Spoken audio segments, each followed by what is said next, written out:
je vais vous parler des bibliothécaires et des archivistes dans la fiction. Scary Librarians. Épisode 1. Les bibliothécaires effrayantes.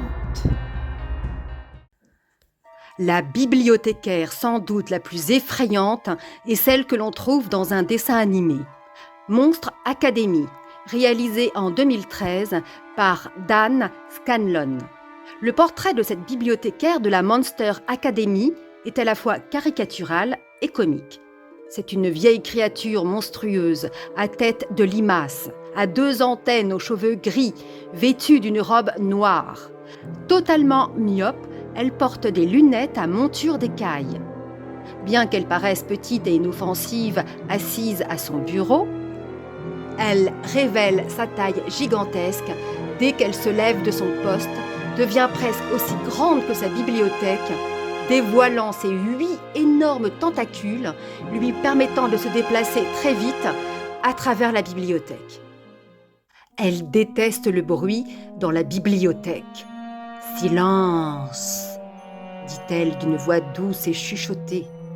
Si elle surprend un lecteur trop bruyant, elle l'attaque avec ses tentacules et le jette hors de la bibliothèque dans une rivière face à l'entrée. La bibliothécaire participe à l'épreuve « Éviter les parents des jeux de la peur ». Bob Razowski et Jack Sullivan, le duo de jeunes monstres, doit participer et gagner au jeu de la peur de la Monster Academy s'il souhaite réintégrer le cursus terreur dont il a été exclu.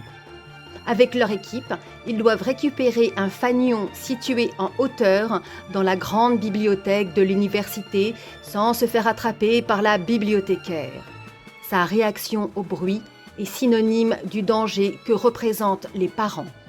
Toute équipe surprise par elle est expulsée de la bibliothèque et disqualifiée de la compétition.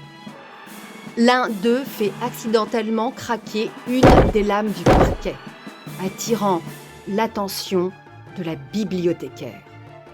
Ils se dispersent alors et émettent volontairement les sons depuis différents endroits de la bibliothèque, ce qui la perturbe et la distrait. Furieuse, elle sort ses tentacules. Les jeunes monstres défient son autorité et son règlement en semant un joyeux bazar, rompent le silence en criant de toutes parts et en mettant la salle de lecture sans dessus-dessous. Un membre de l'équipe parvient à s'emparer pendant ce temps de leur drapeau sans se faire remarquer. La bibliothécaire réussira à les éjecter du bâtiment, mais les apprentis monstres auront remporté la victoire. Cette bibliothécaire à l'ancienne n'est donc là que pour faire régner l'ordre et la terreur, imposer le silence. Elle incarne une autorité terrifiante. Elle est l'ennemi monstrueux à affronter. Elle ne fait preuve d'aucune pédagogie ni de patience envers ses étudiants. Elle préfère se livrer à des activités obscures et ausculter ses livres. Espérons que ce portrait à charge et particulièrement négatif ne dissuadera pas les jeunes lecteurs en herbe de mettre les pieds dans une bibliothèque.